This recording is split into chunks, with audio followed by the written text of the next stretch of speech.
They said we had 72 hours. They were wrong. When astronomers detected the debris field, they knew immediately this wasn't a meteor shower. This was an extinction event. At 6:47 a.m. Eastern Time, every news station on Earth broadcast the same message. Seek shelter immediately. Within 1 hour, every highway in America became a parking lot. Millions fled the cities, but there was nowhere to run. The first impacts were just a warning. Small asteroids, bigger than Karsit, with the force of nuclear bombs. The shock waves shattered windows 50 miles away, and this was only the beginning. Society collapsed in 90 minutes. Grocery stores were emptied. Gas stations ran dry. Neighbor turned against neighbor. By nightfall, the sky was on fire. Dozens of meteors every minute, each one a potential killer. The president's address lasted 3 minutes. His message: we have built survival bunkers, but there's only room for 1% of you. A lottery. Your life determined by a random chance. Families torn apart by algorithms. Some celebrated, most didn't. And for those left behind, there were only 71 hours remaining. The bunkers were fortresses buried miles underground, designed to withstand anything. But getting inside, that was another story. Meet the Moreno family. They had lottery numbers. They had 200 miles to go, and they had 48 hours left. Hour 24.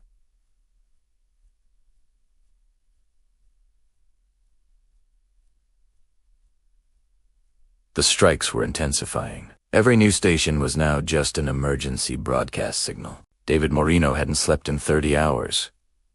Every second counted. Every mile mattered. Then it happened. A half-mile-wide asteroid struck downtown Phoenix. 3 million people, gone in seconds. The Morenos felt the shockwave 80 miles away. Their car nearly flipped. Behind them, the horizon turned black. Maria held her children as the world ended around them. She whispered the only thing she could. We're almost there. Our 36 infrastructure was failing everywhere. Earthquakes triggered by the impacts. Roads collapsing. Bridges falling. David didn't slow down. He couldn't. The bridge was collapsing behind them. They made it across. Barely. The car was dying, but they were alive. Our 42. The engine was overheating. They were 60 miles from the bunker, and they had no choice but to walk. 15 miles a day. That's all they could manage with 2 young children. They needed 4 days. They had 30 hours. David made a decision. They would run. They would carry the kids. They would not stop. Our 48. They ran through the night. Every muscle screaming, every breath a knife. But they didn't stop. The world had become an alien landscape. Impact craters miles wide. The air thick with ash and smoke. Hour 67. They saw it. The bunker. 5 miles away. They were going to make it, but they weren't the only ones. 50,000 people had lottery numbers for this bunker. Thousands more didn't. And they weren't leaving. The Morenos reached the checkpoint at 11:47 p.m. They had their papers. They had their lottery numbers. They were getting in. But for every person going in, 100 were left outside. Fathers without numbers. Children turned away. Families destroyed. The Morenos stepped inside at 11:53 p.m. 7 minutes later, the sirens sounded. The doors were closing. Hour 71. The final doors were sealing. Across the world, 400 bunkers locked down simultaneously. Those inside heard the screaming, the pounding on the doors. Mothers separated from children, husbands from wives. The locks engaged. 20 tons of steel. Radiation-proof, impact-proof, soundproof. They couldn't hear the screaming anymore. Maria couldn't speak. They were safe, they were alive. But outside those doors, billions were about to die. Inside the command center, they watched Cameras mounted outside, the bunker-protected cameras still broadcasting. What they saw next would haunt them forever. R-72, the main debris field hit Earth's atmosphere. Not dozens of meteors, not hundreds, millions. The ground shook without stopping. Seismographs broke from the constant earthquakes. The Earth itself was screaming. Every major city on Earth was hit within 15 minutes. New York, London, Tokyo, Beijing. 1 billion people gone before midnight. A 2-mile asteroid hit the Pacific Ocean. The tsunami it created was 800 feet tall. Coastal cities had minutes. Japan, California, Australia. The waves hit at 500 miles per hour. Entire coastlines disappeared underwater in seconds. The general pointed at the tactical display. Every red zone meant total destruction. Within an hour, the entire map was red. The Morenos sat in silence. Their children were asleep. Safe. But what kind of world had they saved them for? The atmosphere was on fire. Billions of tons of debris burning up. The sky turned orange, then red, then black with ash. At 1:47 a.m., they lost the last camera. A meteor fragment hit it directly. After that, they were blind. Without the cameras, they could only wait and listen. The seismographs never stopped. The Earth was being reshaped. Richter 8.5, Richter 9.0, and Richter 9.7. The scales weren't designed for earthquakes as powerful. The instruments started failing. Even miles underground, they felt it. The bunker shook like a ship in a storm. Concrete cracked. Water pipes burst. For a moment, they thought even this wouldn't be enough. David's daughter asked the question everyone was thinking. "Daddy, is the roof going to fall?" He didn't have an answer. The engineers found cracks in the main support columns. Bunkers across the world were reporting the same thing. They were built to withstand nuclear war. Not these. The scientists calculated the main debris field would take 72 hours to pass through Earth's orbit. They were 18 hours in, 54 hours to go. The casualties were mounting not from the asteroids, but from the panic. Broken bones, heart attacks. The bunkers were becoming pressure cookers of fear. Rumors spread through the bunkers like wildfire. Bunker 7 was running out of water. Bunker 12 had a radiation leak. No one knew what was true anymore. But some rumors were true. The bunkers were stocked for 50,000 people for 2 years. They had 68,000 people inside. The math didn't work. The arguments began. Ration the food, now wait. Up. Turn away refugees when other bunkers failed. Every decision meant choosing who would live and who would die. The first rations were cut on hour 24. Maria looked at the food half of what they'd been promised, and she knew this was going to be a different kind of survival. Hour 30, the radio operator picked up a transmission. It was from Bunker 4, 200 miles north. 3 words. Then static. The door breached. They tried for an hour to reach Bunker 4. No response. 45,000 people. A punctured door meant radiation. Heat. Ash. Everyone inside was already dead. The commander made the announcement. "We lost contact with 4 bunkers. We don't know if it's equipment failure or structural breach. We continue to hope." David understood what the commander wasn't saying. If 4 bunkers failed, more could follow. Out of 400 bunkers worldwide, how many would survive? Half, a quarter, less. Nobody slept that night. The shaking never stopped. Every tremor could be the one that cracked their ceiling. Every sound could be their death approaching. Hour 48, the children didn't understand why the Earth was angry, why the lights were always red, why Mommy and Daddy wouldn't stop crying. The cracks were growing. Water was seeping in. The engineers gave it 24 hours before structural integrity would be compromised. They had nowhere to evacuate to. They had no choice but to try. Welding crews worked around the clock, reinforcing every crack, every weak point. It was like trying to hold back the ocean with their hands. The survival plan was always long-term: hydroponic gardens to grow food, water recycling systems, air filtration. But those systems were designed for 2 years underground, not forever. The projections came in. Best case scenario, the surface would be uninhabitable for 5 years. Worst case, 10 years or longer. No one really knew. Life continued because it had to. Maria started teaching the children reading, math, pretending there was still a future worth preparing for. Hour 44. People stopped watching the countdown clock. What was the point? When it reached 0, they'd still be trapped. The danger wouldn't end. It would just change. The first fight broke out over a blanket. Then food. Then space.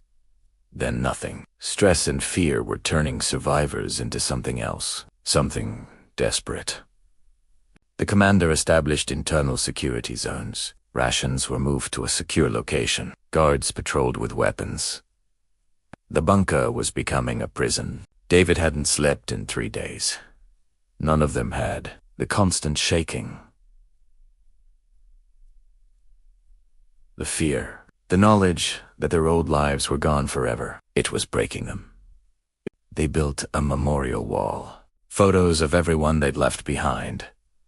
8 billion faces. 8 billion stories. All gone. Turned to ash in the storm. A little boy asked his mother about the people in the photos. She told him, "They're with the stars now."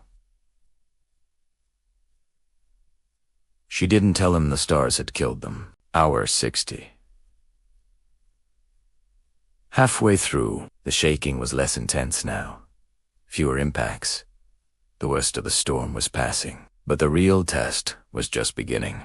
The atmospheric report confirmed their worst fear. The debris had injected so much dust into the atmosphere, it would block out the sun. An impact winter was coming. The models predicted a 50-degree temperature drop worldwide within a month. Crops would fail. Animals would die. The surface would become an Arctic wasteland. Even underground, they felt it. The Earth's core heat wasn't enough. Their heating systems weren't designed for surface temperatures of -40. The cold was seeping in. They started sleeping in groups. Body heat was survival. Personal space was a luxury from the old world. This was the new reality. Second, ration cut. Our sessenti those, they were now eating half of what they needed. Hunger became constant. Children cried themselves to sleep. Maria stopped eating. She told David she wasn't hungry, but he knew. He was doing the same thing. This is what parents do. They starve so their children can survive. Hour 68. 4 hours remaining. The seismographs showed impact frequency dropping dramatically. The debris field was passing. But what waited for them on the surface? They'd lost all exterior cameras in the first 24 hours, but they'd installed backup, systems shielded, radiation hardened. Now they'd try to activate them. To see what was left, the first camera came online. What they saw, it wasn't Earth anymore. The surface was unrecognizable. Ash buried everything 3 feet deep in places. The sky was the color of rust, and the sun. They couldn't find the sun. Camera 2 showed the remains of the highway twisted and buckled. Camera 3 showed a crater where a town used to be. Camera 4 showed ... Nothing. Just ash and darkness. The radiation levels were 200 times normal. Anything living on the surface would die in minutes. This wasn't a temporary shelter anymore. This was permanent. Hour 72. The countdown reached 0. The asteroid storm had passed. Earth had survived. But humanity? That was still an open question. The commander gave his speech. We survived this storm. Now we face the aftermath. We have food for 18 months. Water for 2 years. After that, ... single. Quotes, he didn't finish. David held his daughter and whispered, "We'll be okay." It was the first lie he'd ever told her, but it was the kindest thing he could do. The problems never stopped. Corroded pipes, failing air filters, contaminated water supplies. They'd survive the storm, but the bunker itself was dying slowly. The radio broke news. Bunker 15 was failing power loss. They had 48 hours. Bunker 22 reported a disease outbreak. Bunker 31 had a fire. The network was collapsing. Day 5 Bunker 4, 7 12, 18, 22, 31, and all silent. Red X's on the map. Out of 400 bunkers, 23 had already failed. That's 400,000 people dead, and it was just the beginning. The bunker doors were rated to remain sealed for 2 years minimum. They couldn't open them, even if they wanted to. They were buried, trapped. This concrete tomb was now their entire world. But life found a way. A wedding in the dark. A baby born in week 2. People fell in love. They fought. They Epilogue, because the alternative was giving up. They named her Hope, because she was born into a dead world. But she was alive. And as long as one person lived, humanity survived. Month 2. They established routines. School from 8 to 12. Work shifts. Exercise periods. Movie nights with old films. They were building a society 2,000 feet underground. Maria's classroom grew. 30 kids now. She taught them everything she remembered. History, science, math. But most importantly, she taught them that knowledge meant survival. David became a farmer. His engineering degree meant nothing now. Growing food, that was the most valuable skill in the world. He learned to coax life from artificial light. Monterey, the ash began to fall like snow. But this snow was toxic, radioactive, and it would fall for years. The sun was gone. Nuclear winter had arrived. The cold deepened. Their heating systems couldn't keep up. Temperatures inside the bunker dropped to 40 degrees. People wore every piece of clothing they owned. The first death from natural causes. Mr. Chun was 74. He'd survived the asteroids, but the cold, the hunger, the darkness, his body just gave up. They had no cemetery, no way to bury him. The body had to be ... processed, recycled. Everything was recycled now. Even death served the living. The council meetings became battlegrounds. Do we accept refugees from failing bunkers? Do we reduce rations further? Do we enforce population control? Every vote decided who lived and who died. Bunker 47 was starving. 2,000 people. They begged for sanctuary. But this bunker was already over capacity. Accepting them meant everyone starved faster. The commander had 24 hours to decide. He chose survival. The doors stayed sealed. When Bunker 47 went silent, 3 weeks later, everyone knew. 2,000 people dead because of one man's decision, but 68,000 still lived. Month 6. David didn't recognize himself anymore. The man who'd driven his family to safety was gone. What remained was something harder, something built for the long dark. Maria kept one photograph. Their house, their backyard. Sunshine. She'd look at it and try to remember warmth, but the memory was fading, like a dream upon waking. Their daughter drew pictures, but she never drew the sun. She couldn't remember what it looked like. For her, this concrete tomb was the entire universe. Month 7.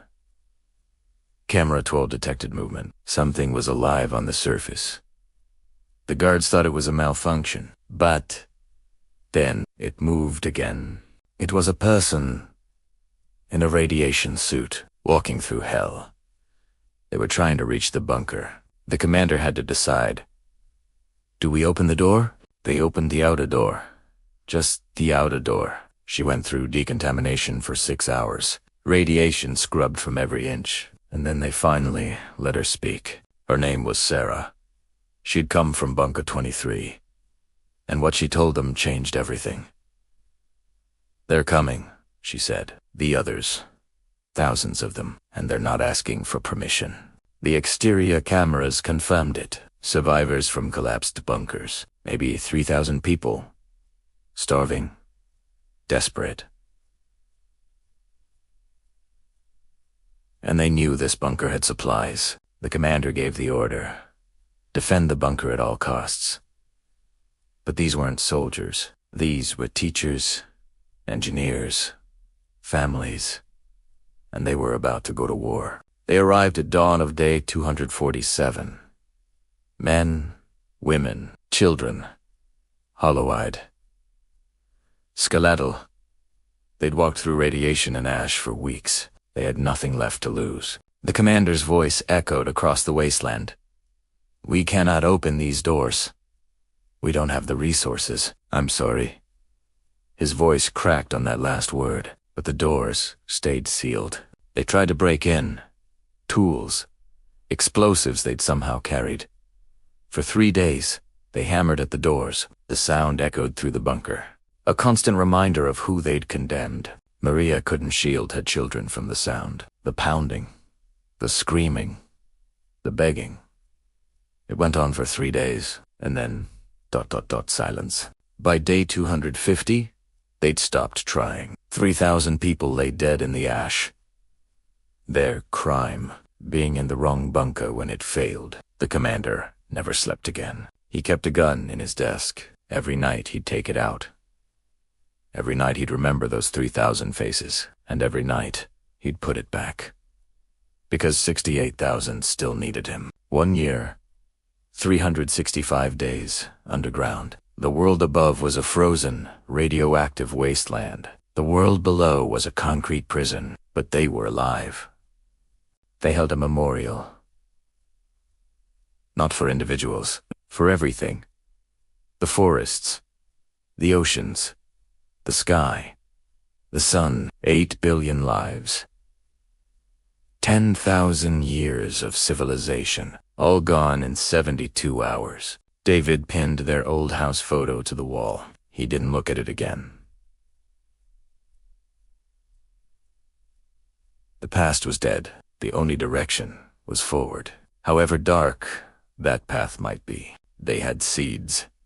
Thousands of varieties. When the surface became habitable again, if it became habitable, they could reap world, wheat, corn, trees. A second Genesis. 15 babies were born that first year. 15 souls who would never know sunshine, never see a bird, never feel rain. But they were humanity's future. Maria's school grew. She taught them the old world, history they'd never see, geography of places that no longer existed, because remembering meant humanity survived. Monte 18, someone noticed the sky looked different. Lighter, maybe. It was hard to tell, but the atmospheric models predicted it would take 5 years. Maybe they were wrong. The data confirmed it. Atmospheric particulate levels were dropping. Faster than predicted. The ash was settling. The nuclear winter might only last 3 years. Not 5. Not 10. 3 years, the commander said. 3 years, and we can start surface missions. 3 years, and we can go home. But the bunker wasn't built for 3 years. It was built for 2. The food wouldn't last 3 years. At current rations, they had 14 months. Maybe 16, if they cut rations again. The race was now between starvation and survival. Third, ration cut. They were now eating 40% of what they needed. Hunger became agony. People lost dangerous amounts of weight. Children stopped growing. The first malnutrition deaths, then more. The elderly went first. 10 T-seek. Then the young. Children's bodies couldn't handle the starvation. It was the cruelest math. The commander proposed the impossible. Send a team to the surface. Find supplies from other bunkers. Scavenge what they could. The radiation would probably kill them, but staying meant everyone died. 12 volunteered. David was one of them. Maria begged him not to go. But he looked at his daughter, starving, dying, and he knew someone had to try. They had 7 days of air, 7 days to find supplies and return. After that, the radiation would break down their suits. They'd die out there, under the poisoned sky. Day 731. The doors opened. The team stepped out into hell. And behind them, the doors sealed shut. There was no guarantee they'd ever open again. David's first thought. This is what death looks like. Nothing lived. Nothing moved. Just endless gray under a rust-colored sky. The Earth had become an alien planet. They walked toward where Bunker 6 should be. 20 miles. In the old world, a day's hike. Now, through ash and radiation, 3 days minimum. If they didn't get lost, hour 6. The radiation was higher than predicted. Their badges were already turning yellow. At this rate, they had 4 days. Not 7. The margin for error was gone. Bunker 6 was gone. A direct hit. The entire complex collapsed. Whatever supplies were there were buried under 100 feet of rubble. They'd walked into hell for nothing. David made the decision. Bunker 8. 40 miles further. It would take everything they had. They might not make it back, but they had to try. They walked for 2 days straight. No sleep. Couldn't risk it. The cold would kill them. The suit's heaters were already failing. Movement was survival. The nights were absolute. No stars. No moon. The ash blocked everything. Just their flashlights and the endless dark, like walking through space without a tether. Martinez collapsed on day 3. Radiation, sickness, bleeding from his nose. The badge was red. He was dying, but they carried him. Because that's what humans do, even in hell. And then they saw it. Bunker 8. The doors were intact. The lights were on. Someone was alive in there. They'd made it. They radioed Bunker 8. We're from Bunker 9. We need help. Medical emergency. Please. Silence. Then static. Then a voice. How many are you? 12, David answered. The silence stretched forever. Then, decontamination chamber, opening in 30 seconds. Get inside quickly. They'd been granted mercy.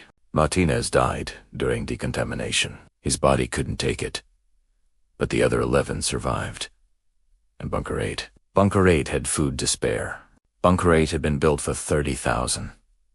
Only 18,000 made it inside. They had food for years. More than they could ever use. And they were willing to share. They loaded enough food for 6 months. Medicine. Water filtration equipment. Seeds. Bunker 8's commander said, "We survive together, or we die alone. That's the only choice left." The return journey took 5 days, pulling the sleds through ash. Trading off who pulled, who rested. They moved, as one organism. Survival, perfected. Maria hadn't slept in 8 days. She stood at the entrance level, waiting. If those doors opened, her family survived. If they didn't, she'd be a widow raising 2 children in hell. The exterior cameras picked them up at 400 yards. 11 figures, 11 heroes, pulling salvation behind them. The entire bunker gathered at the entrance. The doors opened. The team walked through, and behind them, the doors sealed shut. They'd done the impossible. They'd walked through hell and brought back hope. Maria held David like she'd never let go, and maybe she wouldn't. In a world where everything could be taken in seconds, holding tight was the only prayer left. That night, they ate real meals. Not much, but enough. Children laughed for the first time in months, and for one night, the concrete tomb felt like home. 3 years. 1,095 days underground. The atmospheric models were right. The radiation levels were dropping. The temperature was rising. The long winter was ending. The commander announced the plan. Establish a surface outpost. Test agriculture. Build shelters. Prepare for emergence. They'd lived like moles for 3 years. Time to reclaim the surface. They built the first habitat in the bunker. Modular. Self-sustaining. Powered by solar panels. The sun ever broke through the ash. It was small, but it was a beginning. Day 1098.